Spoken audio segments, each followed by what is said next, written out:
আজকে আমি আপনাদের সাথে শেয়ার করব একজন প্রবাসী বাবার ঘরে ফিরে আসার গল্প। আমার বাবা এসেছেন, আমরা বাবাকে রিসিভ করতে গিয়েছি। দীর্ঘ 2 বছর পরে বাবা আবার আসলেন। তো সবাই দোয়া করবেন আমার বাবার জন্য। এই ভিডিওটি আমি আপনাদের সাথে শেয়ার করছি, দেখতে থাকুন।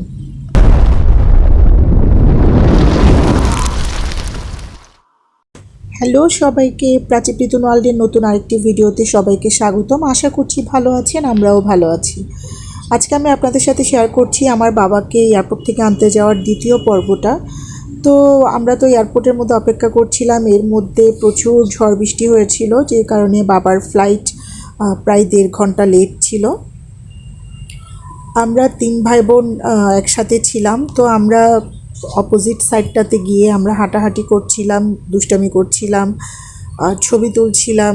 এই যে আমাদের গল্প আড্ডা, এটা হচ্ছে ভিআইপি রোড, যেটা ওইখানে এয়ারপোর্টে, চট্টগ্রাম এয়ারপোর্টে। দেখুন এত সুন্দর ফুল ফুটে আছে। আমরা 3 ভাই বোন মিলে প্রচুর ছবি তুলেছি, দুষ্টমি করেছি, ওখানে হাসি মজা করছিলাম। আর আমার তো জারুল ফুল ভীষণ পছন্দ। আর ও হচ্ছে আমার ভাই, আমার বড় ভাই। আমরা 3 ভাই বোন, দাদা, আমি আর আমার বোন। তো দেখুন একদম পরিষ্কার পরিচ্ছন্ন এয়ারপোর্টটা। আর জারুল ফুল গাছগুলো কেন জানি আমার ভীষণ পছন্দ, ভীষণ পরিমাণ পছন্দ। তো এর মধ্যে আবার অপেক্ষা, যেন সময় কাটছে না। আবার আসলাম, দেখলাম না ফ্লাইট চলে এসছে। এবার হচ্ছে আস্তে আস্তে করে একজন বের হচ্ছে শারজার ফ্লাইট থেকে। তো বাবা ওই ফ্লাইটে ছিলেন। ওই ফ্লাইটে প্রায় 300 জনের মতো যাত্রী ছিল। তো আস্তে আস্তে একজন করে বের হচ্ছিল, একটু তো সময় লাগছিল। দেখুন একজন প্রবাসী বাবা চলে এসছে, বাচ্চারা ফুল দিয়ে বরণ করে নিচ্ছে। এর মধ্যে কতজন আস্তে আস্তে করে বের হচ্ছে, সবার পরিবারের মানুষজন অপেক্ষা করছে। আর এখন এয়ারপোর্ট একটু কড়াকড়ি হয়েছে, এখন সবাইকে আগের মতো ঢুকতে দেয় না। আমরা ভিতরে জায়গাটাতে দাঁড়িয়েছিলাম।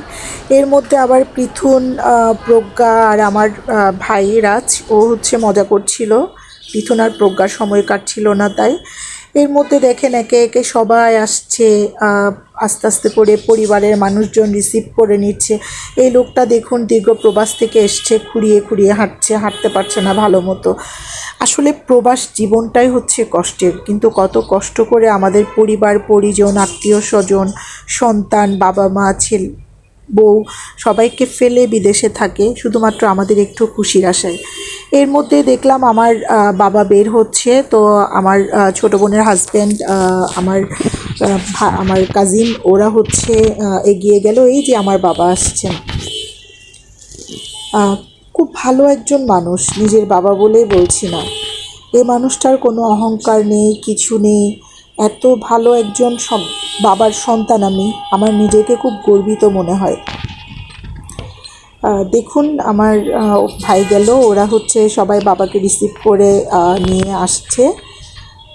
আমার এই যে আমার বোনের হাজব্যান্ড, এরপরে হচ্ছে দাদা, ওরা আস্তে আস্তে করে বের হচ্ছিল। ওখানে আসলে ক্রাউড। এরপরে আমার বোনের মেয়েটা গিয়ে দাদুকে জড়িয়ে ধরেছে।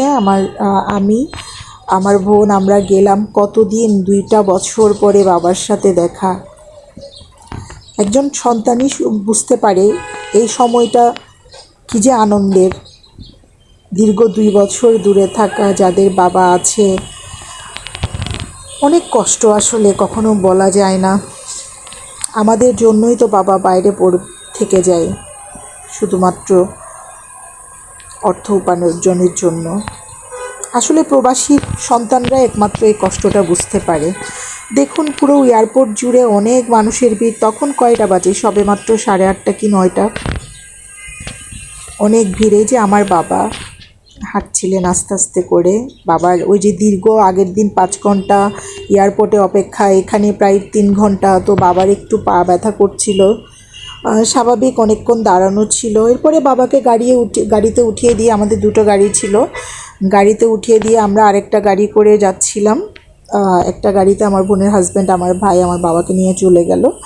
আরেকটা গাড়িতে আমি, আমার বোন, আমাদের 2 বাচ্চাকে নিয়ে আমরা যাচ্ছিলাম। তো আমরা যাচ্ছিলাম পতেঙ্গা সমুদ্র সৈকতের উপরের দিকে, যে মেরিন ড্রাইভ রোডটা হয়েছে ওটা দিয়ে। দেখুন রাস্তাটা এত সুন্দর, যারা চট্টগ্রামে এখনও আসেননি, যারা চট্টগ্রাম ঘুরতে আসবেন অবশ্যই এই মেরিন ড্রাইভ রোডটাতে যাবেন। আর যখন আসলে একটু মেঘলা থাকে আকাশ, বাতাস থাকে, তখন যে কি পরিমাণ ভালো লাগে। আর এমনি সবচেয়ে সুন্দর সময় হচ্ছে মেরিন ড্রাইভ রোডটাতে যাওয়ার বিকেল বা সন্ধ্যার আগ আগ মুহূর্ত, অথবা একদম ভোরবেলা 5টা-6টা বাজে। আমার এত পছন্দ এই রাস্তাটা, আমার তো খুবই ভালো লাগে। তো দীর্ঘ 2 বছর পরে বাবা ঘরে ফিরে আসলেন, মনটা তো অনেক খুশি। আমরা এই রাস্তা দিয়ে গিয়ে হচ্ছে আমার বাপের বাসায় গিয়েছিলাম, গিয়ে বাবার সাথে কিছুক্ষণ সময় কাটালাম, চা খেলাম, এরপরে আবার চলে আসলাম। আসলে নিজেদেরও তো এখন সংসার হয়ে গেছে, বাচ্চা কাচ্চা আছে, নিজেদেরও সংসারকে সময় দিতে হয়। সব কিছু মিলিয়ে আসলে চাইলে এখন সব কিছু পারি না আমরা। তো আপনারা দেখছেন মেরিন ড্রাইভ রোডটার এত সৌন্দর্য, দেখলে আপনাদের মন ভরে যাবে।